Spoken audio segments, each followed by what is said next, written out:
Hello, good evening and welcome to the Editors Forum. Today, we will put a spotlight on the biggest happenings in the course of this week. You can't take out 72 million US dollars that has been doled on one structure. An automation which is supposed to make SSNIT efficient. We understand we are nowhere near efficiency at that particular level. We would ask, has SSNIT been making the best of investments with your money, the pensioners' money, the money of people who have toiled all their lives to make some meaning and yet cannot be deemed to have gotten what they ought to get because of some of these investments? We will probe that. We also probe the reasons why a bauxite enclave in Ninahin is becoming the biggest topic in the country today. This is because there is a huge fight with a grouping and a man whose business is always in some form of trouble. And I'm talking about the brother of former President Mahama and his adjoining company, ExxonMobil. And we shall be talking more about that particular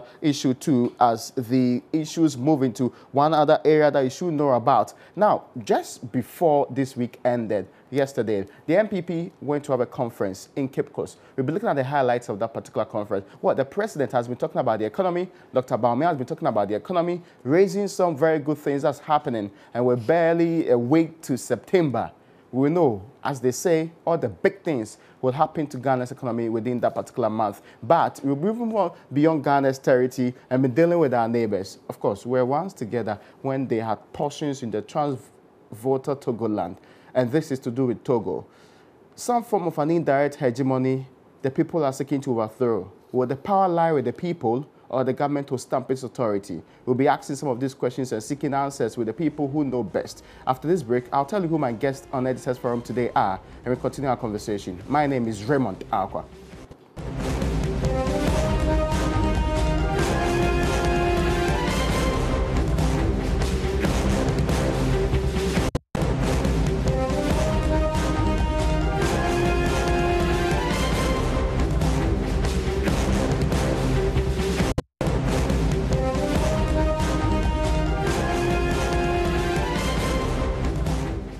You're welcome back. This is Editors Forum. The forum is constituted. My guest today is the editor-in-chief of the Business Week, Tumami here. He's a financial guru by all standards and qualifications. And also with us today is a man who sometimes gets into trouble for the things he writes. And he's the editor of the Herald newspaper, Larry Alansdogbe. I hope you are doing well, my brother. I'm doing well. At the last count, how many suits have you had on the table? Well, I think I consider most of those suits good feedback. Oh, good feedback. Yeah, they are very good feedback. That's interesting to know. Anyway, but we have the conversation here, and as I did tell you, my guests are constituted. Let's start with perhaps the biggest issue of the week. We woke up to realize that SSNIT did a press conference, and the Social Security and National Insurance Trust is constituted primarily to take money from people, and within the space, make sure that your money at the end of the year when you retire actually is given back to you in a more meaningful way. We know they've been making some investments, and the idea behind this investment is to promote efficiency and automate all of their processes. Along the line, it seems to have gotten into some trouble with we spending 72 at the last count on this particular automation process. Today we are asking whether SSNIT has been putting its resources and funds into good use. And that is the question I'll be asking my guests. But first and foremost, let me start with you, Toma. I mean, it does happen that in this country, we make a lot of noise about things that are being done by government agencies and go to sleep. When you heard that SSNIT was investing 72 million into an automation process, which you understand still has difficulties, which the Director General now tells us they are going to spend more, which we are told that PwC is currently reviewing. How did that make you feel? Quite frankly, really, it made me feel very, very bad. This seems to be a case of exceeding incompetence in a public institution. You know, they say you are innocent until found guilty. So I would first want to start with the other side of the case, and that is that could it possibly be that the new SSNIT administration is judging the automation software, what it's achieving, on different parameters from what was originally what it was really set out to do when the contract was being given. Okay, so there is that possibility. Okay, that maybe when the contract was being given, it was meant to achieve A, B, C, D. Now a new administration has come in and they wanted to achieve B, C, D, E, F, G. All right, and that is where the issue is coming from. But there are so many other issues surrounding this whole contract fiasco, I would say, that raises very serious questions as to the quality of corporate governance in SSNIT while all this was going on. Okay, but there's a lot of talk, I mean, about, for example, the Director General currently was here to say, why are we having such a contract? And it says two things are wrong with the current state. Implementation. In fact, many believe that the intention behind this particular contract is good because really you need to improve your systems with technology. Most definitely. Yes. But he said there are two main challenges. Implementation challenges and financial challenges, because they didn't anticipate that you have to spend as much as the amount you are quoting today, and that's not ended anyway on this particular project. For a structure like SSNIT, and of course, SSNIT is not a private company, it's actually a state institution. What it does is that the public servants there have to make a decision on the future of pension funds with what they are able to do in their structure. From what you said, is it worth it a practice to pursue, to invest in the automation? And what do you think about the issues that the DG raises with the technology as in implementation and also the issue to the financial prudence? Well, first of all, automation of the process is a very, very good thing. You have noticed that, I mean, a lot of SSNIT members of the scheme have complained time and again about, not getting their statements in a timely manner, not getting their statements, not getting accurate statements and things like that. So the idea of automation of the processes is a very, very good thing. Having said that, there are certain issues, I mean, major issues of cost, okay? Now, from where I sit here, I can't say, I'm not an IT expert, so I can't say whether the original $32 million, 34, I think $34 yes, million. Yes, $34 million. And that's perhaps the first question that actually got people scared. It blew up from 34 million from inception to 72 currently. Now, that is the issue. That is the very, very big issue. I mean, anybody who's into project management will tell you that. I mean, the very maximum you budget for cost overruns, it can't be more than 20% of the initial contract price. I mean, if you have a situation where, in this case, the eventual cost of the project is well over 100% above the initial, then please, some people need to be tried, need to be prosecuted. It's as simple as that. There's no way you can come up with a project, you budget for it, and you have a crossover run of more than 100%. It's not done anywhere. It's not. There are just no excuses. I'll give you some of the details to do with the change orders that were made along the line. Apparently, the initial request did not really take into consideration the bigger scope of the event. So later on, they had to improve that. And I'll be talking to you about that. But let me take some thoughts from Larry too. Larry, did it shock you when you heard that we had spent, regardless of how much we initially thought we were going to spend on that, some $72 million US on this project? I think, good afternoon to your listeners. I was taken aback that the initial cost was 34 million, but then later on it changed to what? 72 million. 72.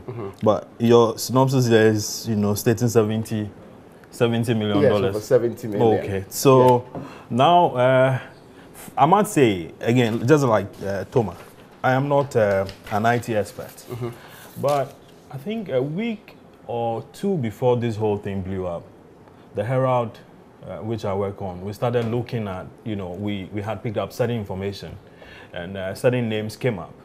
Among the certain names and companies came up. Among them was a company called Perfect Business Systems. Yes. Then also I had heard compute data as well along the line. And apparently this whole contract started way back somewhere in 2007. Yes. Okay. And then there was a change of government. And the change affected the contract. Anyway. Okay, so maybe another change is affecting another contract. You know? Okay, interesting. Yes, another change is affecting another contract. But like I said, we are investigating. As a newspaper, we are investigating. But what I can say for now, or you know, my observation is that it appears we are in a media trial environment. Okay? Yeah. Where, you know, issues have come up. And I won't blame the media. I'll blame the managers, the current managers of SSNIT. Do you know why? You don't announce to the public that you had contracted you are going to contract PricewaterhouseCoopers to investigate a thing like this. Yeah. You don't do a press conference to announce, you know, such a move. Yeah. Just go ahead and do it. Then perhaps when the result Precisely, is ready, when the result is ready, exactly. You know, when the result is ready, then we can begin to investigate or interrogate whatever it is, what the guys should have looked at that they didn't consider, and other things, and so on. Now they organize a press conference. Raymond, I'm coming. Now they organize a press conference and threw the thing out there. Whoever has to hide something will be hiding whatever he has to. Yeah. Whoever is scared to bring out information as a whistleblower will be scared to come out. Yeah. Do you understand? And you see, this PricewaterhouseCoopers contract, you know, it's coming, and it's also a contract anyway. How much is it costing us? You know, maybe the managers who want to tell us. It's also a contract. Yeah. Okay? Yeah. The investigation is also a contract. Yeah. It's not for free. And, you know, IOCO is also investigating the same thing. So where does the PricewaterhouseCoopers investigation begin? And where does, you know, IOCO investigation end? So I can tell you what the Director General told me. He told me that two things have happened. If you, he's talking but if he doesn't give me this much information, how would I share it with you? No, I'm saying that he's talking too much. Really. So let me get this point. He says that they are looking at the whole governance structure of SSNIT and looking at financial prudence over the period, and that's what they call it, PricewaterhouseCoopers is doing.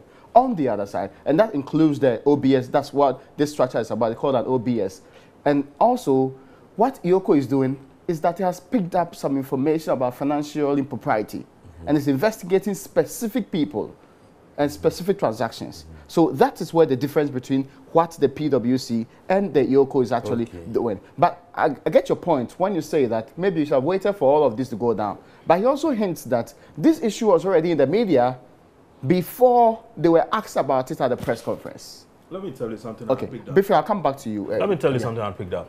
There was recently a workshop in Kumasi. And the same director, yes, and the same Director General made a certain comment, and it's you know, when that comment comes out, it's quite damning. What's the comment? It's a damning. You wait. I'm saying that. Ask him whether there wasn't a press conference. Sorry, whether there wasn't a workshop in Kumasi attended by most, you know, the regional executives of SSNIT and so on. And there, this particular software matter came up, and there was an officer, you know, trying to throw more light on how the system works. And he made a very, very, very scathing comment, which, you know, to me, wasn't proper. But the point is this, that clearly he's taking sides. He should just, you know, he should just have allowed the PricewaterhouseCoopers investigation to go on. Don't stop talking. Allow the thing to go. Everybody wants to know the truth. Obviously, listen, I mean, SSNIT contributors will want to know how their money is being spent and whether it's being spent judiciously or something. You understand? They want to know. But when you keep talking and so on, and he's sounding more and more like a politician. Obviously, you know, he's a political, you know, he's an appointee of politicians and so on. But he's just showing he is a politician. Okay, and he's talking more and more like a politician. Listen, what happens is that most often, I have done this media job for God knows how long, and I have observed that when the politicians throw the thing out there, and we, the media, feed on it, we get the whole thing distorted. We get people to bury stuff and so on. Then the truth doesn't come out at the end of the day. A while ago, we were told about a certain construction which was happening for a vice president. Yes. Okay. 40 million. Precisely. And then the figures, you know, kept exactly, and so on. Eventually, when, you know, Vice President Baumia, who had raised the issue, was asked during the presidential, you know, press interactions and so on. He said he didn't follow up. I mean, after the whole, you know, when the fire went down, he never followed up. I mean, again, we are gone. Nobody is interrogating the issues again. Has anybody chopped our money? We are not following it up. Do we want the truth? We are not following it up. How do we prevent such a, a similar situation in the future? Nobody cares. And we are here again. This thing, maybe something will come up again. Let me give you a bite of two sounds. One, what the Director General currently told us and what the response is from the former Director General. We can now listen to the first thought of the Director General currently when he spoke to me on Upfront on Thursday. You bought a car, right? And then as you drive in the car, at some point you realize that you have to change a tire. Then you reach into your toolbox and you find out that you don't have a spanner. So you need a spanner, right? And so you go to the guy who sold you the car, he says, I don't have a spanner. And he says, well, when you were buying the car, you didn't tell me that you were going to need a spanner. I'm just trying to be simplistic. Okay. And so if I have to give you a spanner to be able to do what you're asking me to do now, you have to pay for it. So in a sense, you have to tell me, you should have told me everything that you needed in specific detail so that I could have priced all of that in ex ante, right? Mm-hmm. And then there wouldn't be any price escalation. I'll just give you a very simplistic example. So let's come back to our case. So the software that was procured was supposed to be something that was existing. I think that is how they advertised it. Something that was existing that could do pretty much a lot of the things that we were looking to do, but to be customized to suit our environment, to take care of the idiosyncrasies of the scheme that we're running. And so there was supposed to be some customization of that software. Okay. In that process, if there is anything else that you need that you didn't state, it constitutes a change. And that change is billable. Okay. Right? So along the line, there are so many of these changes that came along. And we call them change requests. And all those are documented. Okay.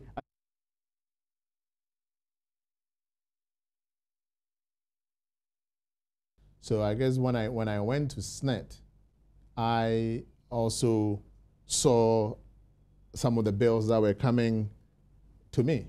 And so I started questioning things.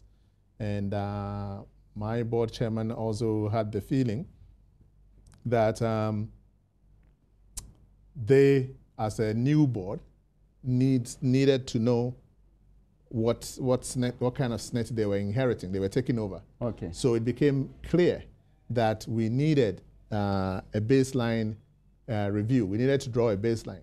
Okay. And so if you are going to invite somebody to come and do a review, then they have to review everything. Now, this OBS has come into, into sharp focus because the EOCO started investigating that particular project. And when did EOCO come in? EOCO was there before I got there. As in, when did EOCO start the investigation? Yes, I said I assumed this seat on March 31st. Mm-hmm. And I think EOCO, in fact, when I got there, EOCO had already sent notices to SSNIT that they were doing an investigation. Do we know the scope of the investigation the EOCO is doing currently? Oh yeah, EOCO does a lot of things. I mean, I get subpoenas about OBS. Mm-hmm. I get subpoenas about people that have been paid contributions, establishments that have been paid contributions. Okay. So I get subpoenas about all kinds of stuff. So there was an understanding that there was something wrong with this deal even before you got in there? That's correct. Okay, now let me get this point clear. We are currently talking about $72 million US. You like that? You seem to like that number. No, because it is what's the current number now.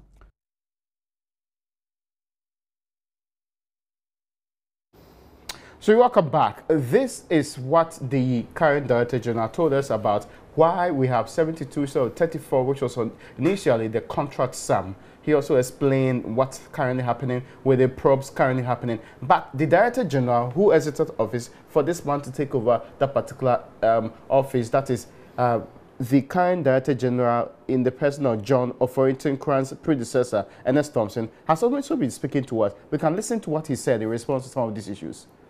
I don't think that a wrong has been done. The figure high, it will surely eyebrow. You have to look at the methodology which they agreed on from the beginning, as provided in the various tender documents. As part of the project, they had to develop functional specification documents. In software projects such as this, it is always necessary to expand the scope of work after the contract has been awarded, because you can never determine it. That's what they said in the document. And all the bidders understood it.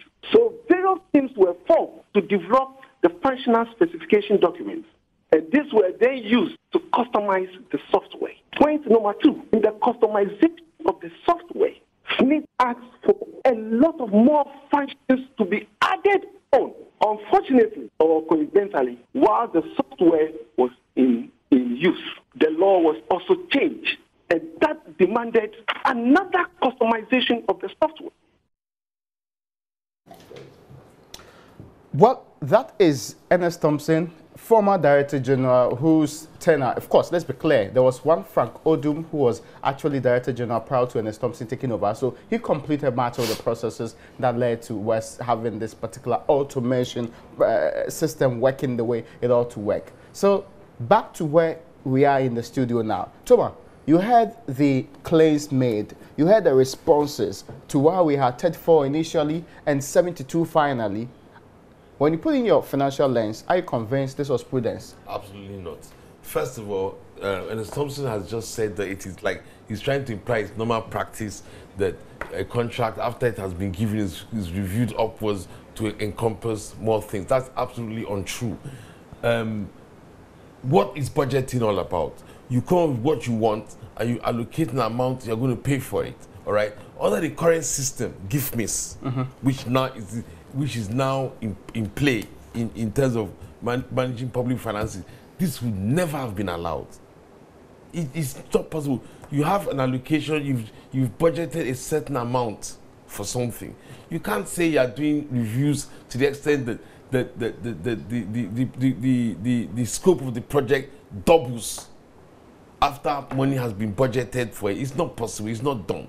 Now, please remember, there's something that interests me about this whole thing. Okay, now let's look at the range of bids for the contracts. Okay. In the first place, the bids ranged between the city equivalent of $3.8 million and $36 million. Now, what that tells me, as a layman, but someone, just simple common sense, is that the scope of the project had not been properly established before they put the contract up to be given out. Because you can't have a situation where one person is bidding 10 times what somebody else is bidding. Okay, what it means is that the scope of the project itself was unclear. Remember, if you're going to buy, you say you need a car to suit a specific purpose. It has to be a brand new car, and somebody is bidding $30,000, and somebody is bidding $300,000. What would that tell you? What it tells me is that it was not very clear about what the car was to be used for, or what the specific technical requirements of that car were, because the bid range is just too wide. Okay, and following that, I'm not so much surprised why we've now been having so many upward reviews. From a technical point of view, I believe that the contract, when the scope of the contract was being established, it was not conclusive. It was not precise. Forgive me, but let me give you a response that the former Director General actually stated to this particular issue to do with the scope. He says that there are issues circulating in the media. One of them is that there was no proper determination of scope of work. So in the issue of what's supposed to be the scope of work, it says the scope of works were broadly captured in the tender document. However, in software projects, such as the SSNIT project, it was necessary to expand the scope of works after the contract had been awarded. Therefore, various teams consisting of both technical and business people from SSNIT were constituted to expand the scope of the software as captured in the tender documents. The expanded scope were captured and the various functional specification documents which were used as a basis for the customization. Will this suffice as enough reason for you? I'll take it another way around. Based on what you are saying here, what it simply means that where the problem started from is that the scope of work was not properly determined from the beginning. That is why you are saying it was. That's why he's saying it was broadly exactly, which was why it was not necessary to revise upwards what was required. It had not been spent. They just. I don't know how to say that. I might sound very uncharitable in what I'm about to say, but some people just came together and operated, gave a contract based on a brainwave. It was clear that there was no specification about exactly what the contract was being given in terms of the objectives of what it was being set out to achieve. Okay. All right. So now you had a situation where the people even bidding were not too clear. I mean, not everybody was on the same page about what was to be achieved, which is why you had so many different, such a wide bids range. And that was why, at the same time, you had a situation when the contract was now given. That is when SSNIT now started narrowing in on what exactly they needed. And they now found out that what they needed was more than what they had put out in the first place. And it now led to upward contract revision. Of course, the other side of it, if I want to be uncharitable, I'll simply say that, well, people decided that there was an opportunity to chop more money. Okay, but well, I get the point, but I mean, there was this other issue that you've responded to too, and it's been going around. Let me ask you, Larry. Yes, sir. You mentioned the people who did bid for this particular project. The issue to do with PESOL as against the current grouping that won the contract. In fact, the explanation that I've heard from the, what they call it, information from the Director General previous, is that the two companies that were shortlisted Which of them? went through, I'm talking Thompson about Thompson, okay. yes, that they went through technical and financial evaluation leading to the selection of the Perfect Business Systems and Silver Lake Consortium. Okay. Thereafter, a team consisting of staff from both technical and business units went to Malaysia for due diligence. Areas visited included the National Social Security Company of Malaysia, National Identification Authority of Malaysia, and other offices where the vendors have implemented a business intelligence solution. The PESOL systems proposal did not go through technical evaluation for technical compliance. Therefore, it is erroneous to conclude that $27 million was selected over $3.8 million. It must be stated that tender evaluation are governed by rules and guidelines. What you're saying in effect is that we know that out of the 21-point criteria, there was one that the PESOL, which had the lowest bid of 3.8, did not meet. Okay. That is, their power of attorney was not signed. Okay. So that was what disqualified them. And the 27 million, which was the case, was chosen. Of course, 27 million because when you add the other taxes, then it goes up to 34. But this is the reason they are giving for it. I'll take Larry's point on that before I come to you. Forgive me. Thomas, yes. Well, what is the question again? My question is that, does this fix that particular conversation we've had about why didn't you choose a lesser option of a bid than the more expensive one? You see, I would, and here I'm not defending anybody, and I'm not going to hold brief for anybody. But most often, and I've had, I've gone through documents like that before, where, you get confronted, a company comes and says that, listen, I submitted a bid of 2,000 Ghana cedis, and the other guy submitted a bid of 10,000, and his was chosen, and mine was rejected. Yeah. Do you understand? Yes. You get that.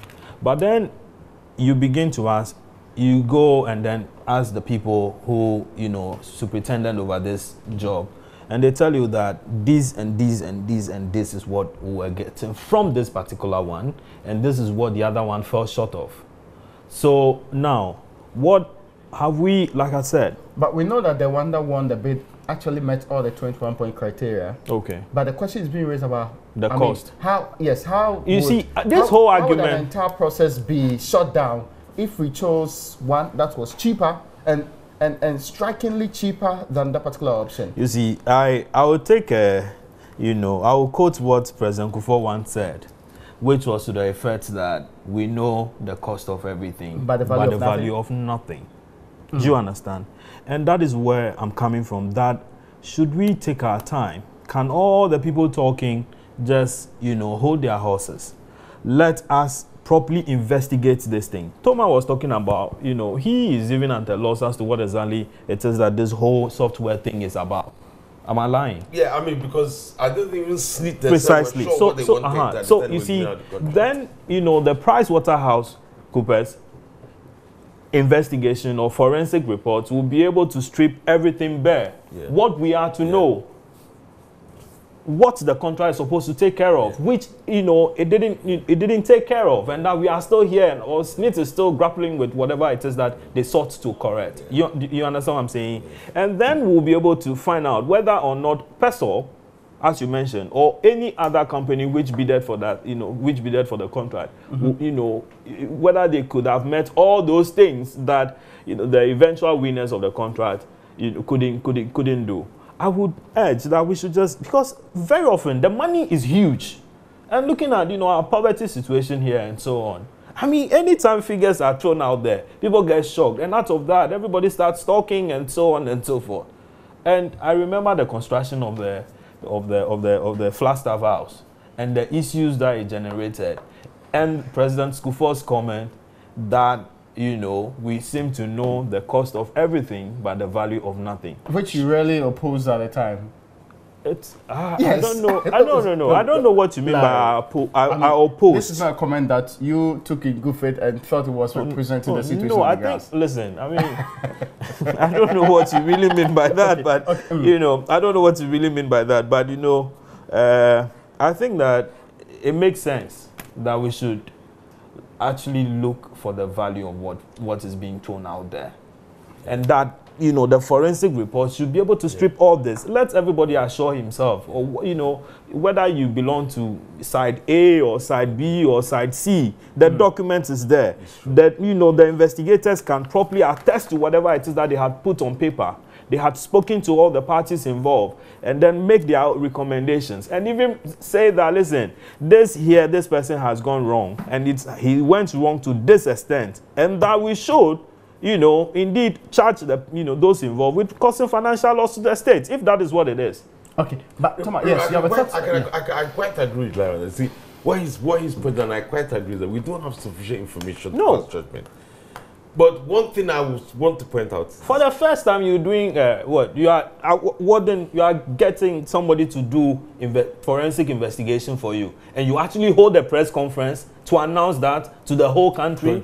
Oh, my friend, you give us you have already politicized the thing right from there, and you are on radio, TV talking. The subject of a press conference should be the results of the forensic investigation. But there's nothing wrong with telling everybody that you are a newsman. I'm a newsman. It's juicy. We could, but listen, there's a problem. Okay, so when we talk about, I'll talk about the range of the bids right now, and the answer given to why.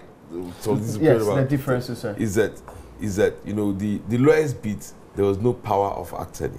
Yeah. Now, please let's be a bit realistic here. Okay, the two major cost elements that will go into such a contract is the cost of the software engineering involved and the cost of the procurement of the hardware involved.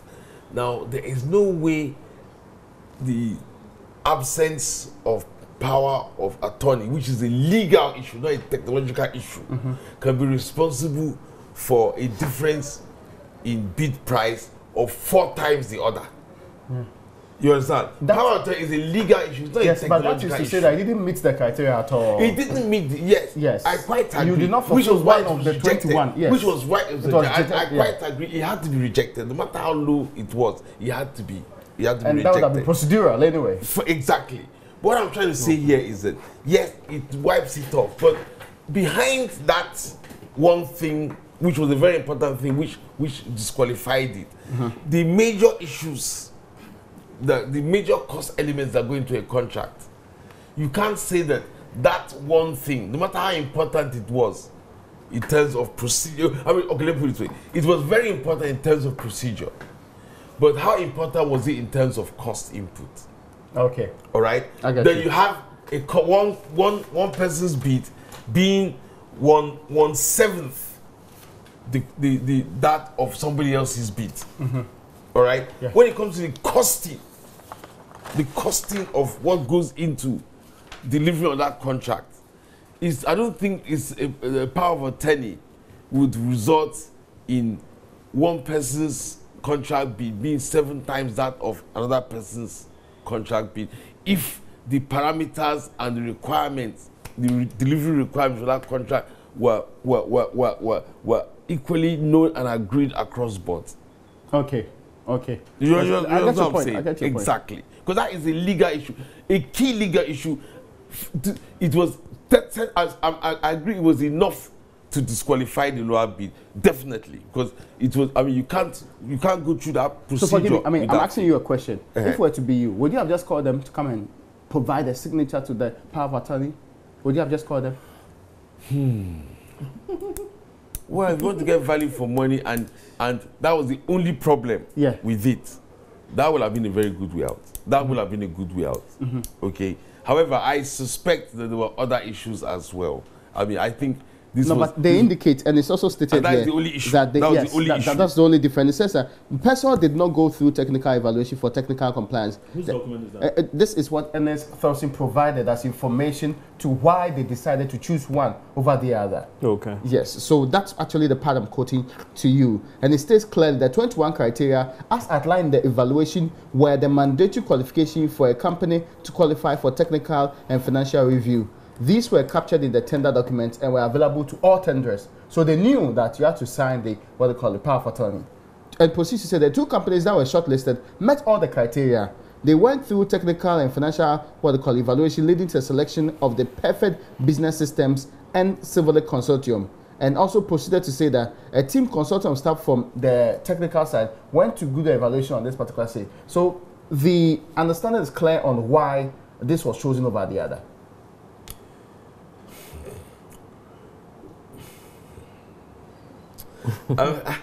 What we are saying, the lowest bid did not even go through any technical evaluation at all. Okay, yeah. Well, it's possible that the reasoning was like, if a basic thing like power of attorney was not met, that means these guys were just not serious. Okay. And I can accept that. All right.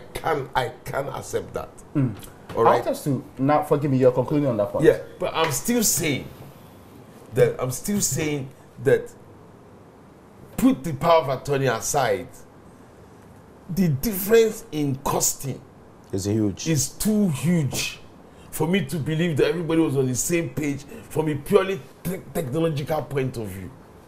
That's what I believe. Okay. Because we're talking about one bid being 7 times that of another. So let us assume, for example, let's assume the other guys, the lowest bid, had put the power of attorney. They had not neglected to put it in. What could be responsible for one bid being 1/7 the size of another bid? Perhaps I'd have chosen that one, the lower one.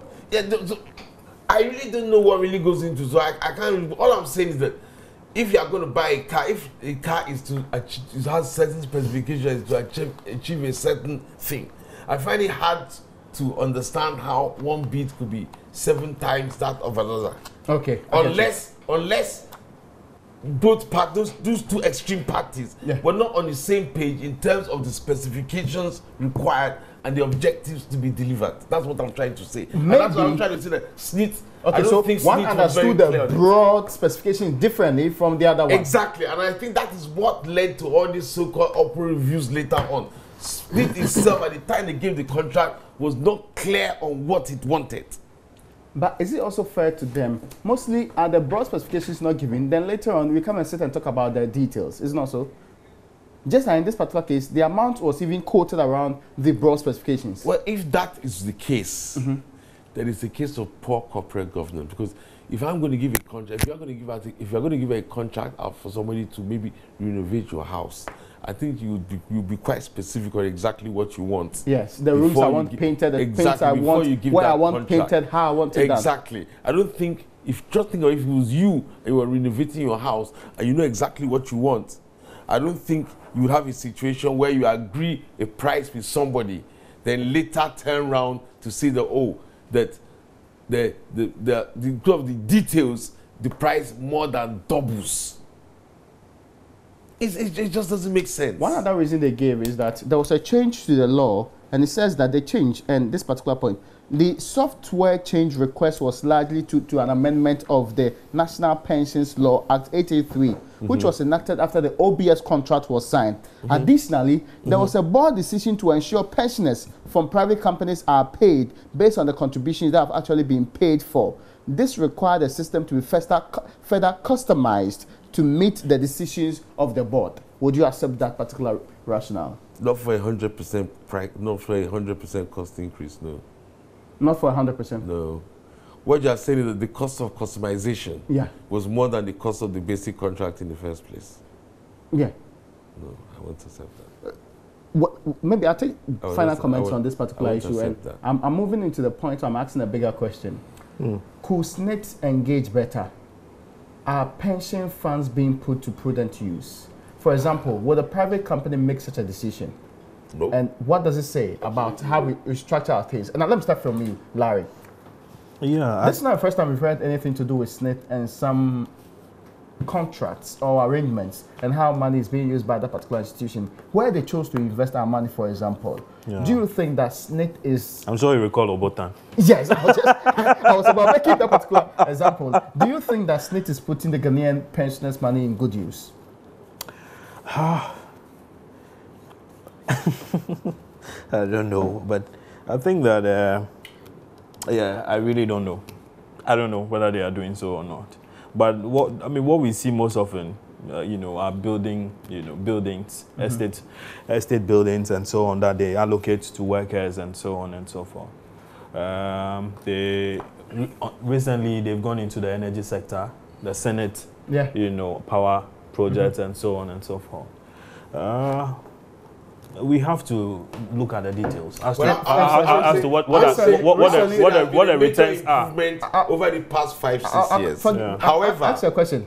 I'll ask you the question, but there's a recent happening. You remember SSNIT took over all of the affordable houses that were abandoned for a period, and government wanted to start again, the 5,000. Kumasi, Koforidia, Tamale, and because we told that one in Accra was virtually completed. They are taking over from government, which was initially not their project. So that's an area they want to go to. I mean, that's one of the issues. But Thomas, you're saying that they've improved. Yeah, I think they have been improved. They've revamped their investment policies, okay.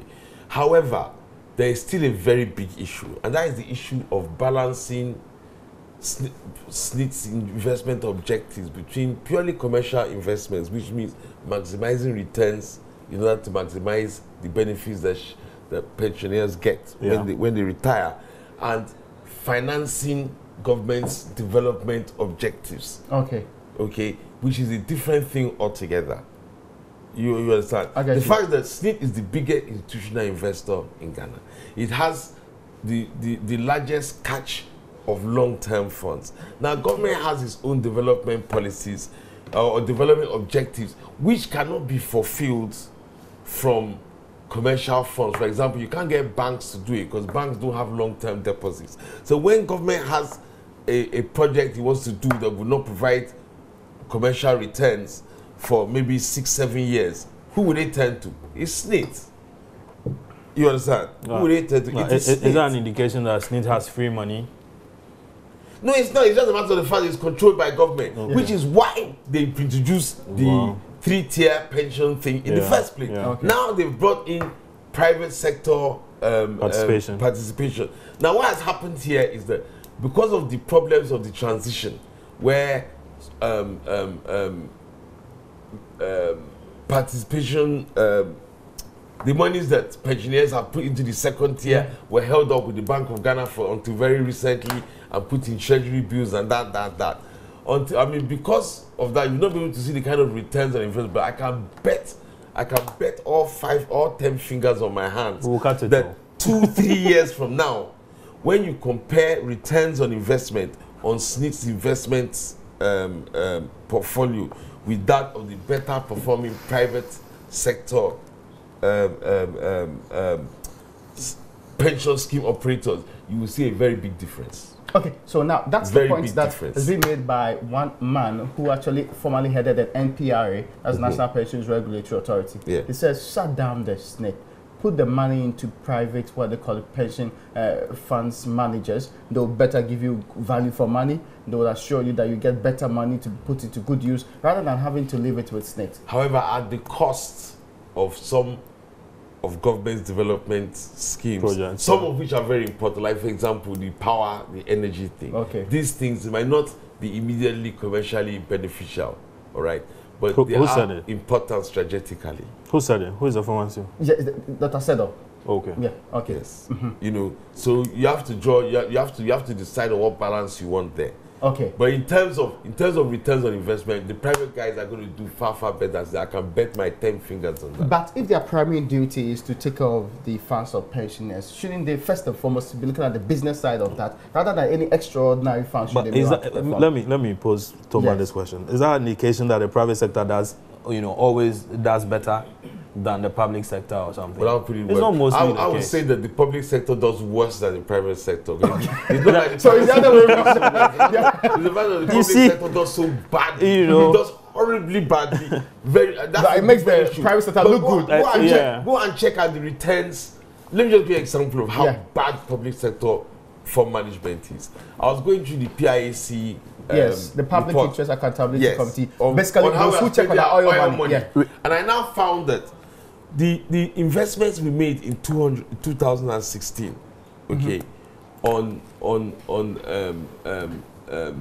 securities, that is like debt securities, amounted to the return on investment, if I'm not mistaken, I think it was about 4.58%.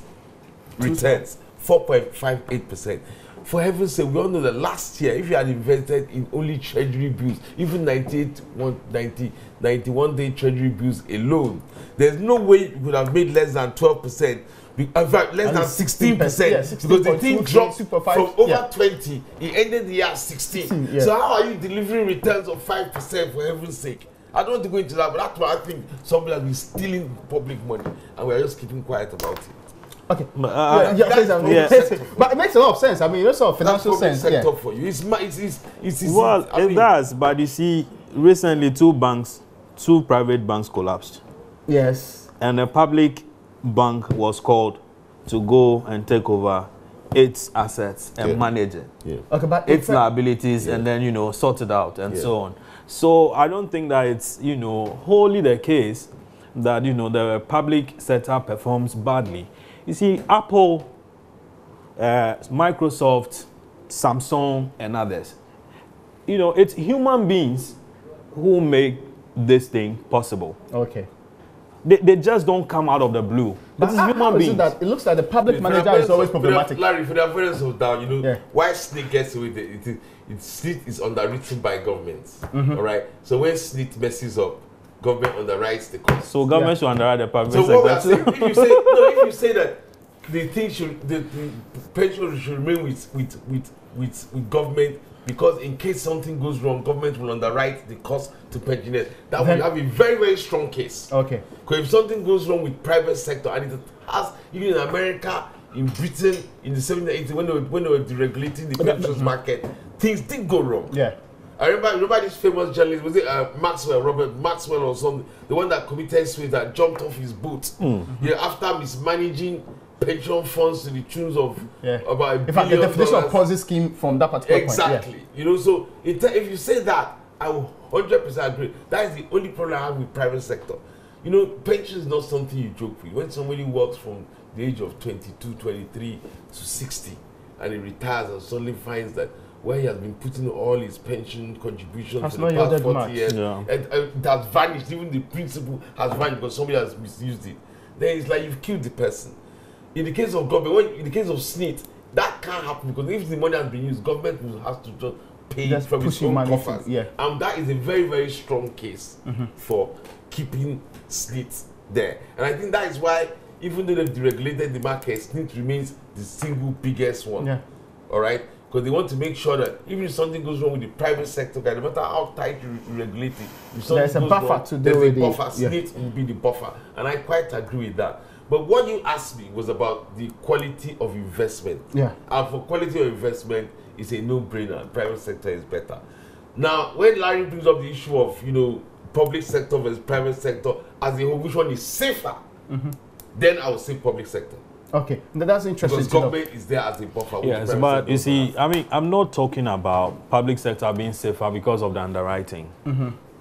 I'm talking about, strong leadership, competent leadership, a leadership with foresight. A leadership, a transformational one that says that, And listen, your when we opinion, we've seen that in the public sector more than the private listen, sector. I mean, why? People go from public sector to private sector and they perform marvelously well. But then people move from private sector into private sector and their performance is suspect. Okay. Yes. Let me give you a direct, Okay, let me give you a direct comparison. Give me. Okay. Now, back in 1997-98, HFC Bank, but at that time they were a home finance company. Yeah. They issued what we used to call house bonds, which were dollar-denominated bonds, which they listed on the Ghana Stock Exchange, which basically were aimed at, financing dollar mortgages. Most of them were invested in by Ghanaians in the diaspora, all right, to fund dollar-denominated housing loans. The tenors were over, I think, about 10 years or something. Okay, long-term finance, and people bought into them. The thing worked. Now, the reason why you have not heard anything about those things, since then, was that when the things matured, when those bonds matured, HFC, having made money out of them and everything, simply gave people back their principal, having met all the interest payments as and when due. Now, that was the case of a very simple, straightforward bond issue that worked. Now, compared with government, in 2007, the Kufuor government issued our first Euro bond. All right? $750 million. We all know how we have been grappling We've with been the payment. struggling to 10 pay, years and later, I saw we virtually have not- every single we have- budget of we sector have paid making only- allocations to pay for Yes, that we money. have paid less than 200 million of that money. Out Even of as our of own now? coffers. What we have done is refinance. We've issued new Euro bonds to refinance the old ones. We couldn't even raise the money. I mean, we've not used the money and made a return on it. So we are refinancing it. Because And that's the fear was that difference we didn't invest them into productive Exactly, ventures. exactly. So that is the difference between the quality of public sector investment in long-term investments and the private sector. I think that should be a clear. If you have any rebuttal to this very quality. important point, I want to move on this rather wonderful note. Would you want to rebut it or I should move on? Move on. Thank you so much for considering on that particular note. But maybe the last question should be, going forward, when we want to improve SSNIT, what should we do? Basic things that ought to be done to make sure that SSNIT is what we want it to be. First, for me, Thomas.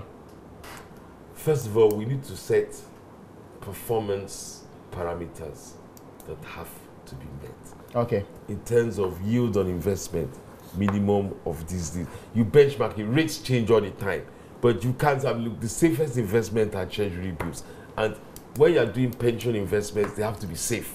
So what you do is you say, okay, you're investing long term. So you say, okay, 3-year government treasury bonds, all right, have a certain rate, okay? And in any year, we should be able to do maybe 2% above or maybe 1% below the average yields on 2-year treasury bonds for that year. That ensures that the money being put into SSNIT is delivering at least reasonable returns, which is basically what the whole thing is about. Okay. It means that means that your capital is being protected. You as a member, your capital is being projected, and at least you are earning something on top as a hedge against inflation. So that when you retire, you've made your contributions are being returned to you, and you've got something on top which will account for inflation. So that if you are buying a loaf of bread for your retirement money, it's in real terms, it's not more expensive to you than if you had bought bread on the day you started providing your membership dues. That for me is the most important thing. Okay, so Larry, finally, how do we improve the operations of SSNIT before we take a break? I think strong people make the difference. Strong people, strong leadership. I mean, we should, like, you asked the right question. I mean, whether or not SSNIT is, is giving us value for money. Yeah. Do you understand? SSNIT has invested into power projects, estate houses. SSNIT is one of the biggest shareholders in most of the public banks, in the country. We should be able to now assess the returns that we are getting. That, okay, workers' money, how is it being used, prudently?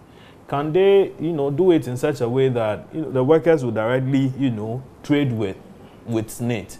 You get this for, your contribution towards that. Okay. I have contributed this much. Okay, Toma, you need this amount to get that property. Those workers, yes, and it can be done. Yeah, it can be done.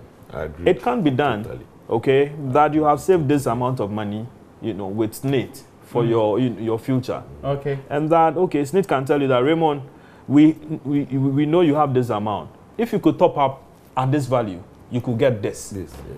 Okay, so that maybe the money that you would want to use to augment whatever SSNIT pays you at the end of your retirement or something, you could use it for something else that could bring you. Which is what the private pension for that's the most popular kind of product in the private pension fund. I've been giving out to people, but I've heard the new director general say that they're looking in that particular area too. Because first, now they're going to make sure that SSNIT benefits the contributors first and foremost. Yeah. Beyond any other grouping in the country. Yes. We see how they roll out that particular plan. But after the break, I'll be telling you the tussle between the Ashanti Regional Minister and the Lands and Natural Resources Minister over Ibrahim Mohammed's wife's company.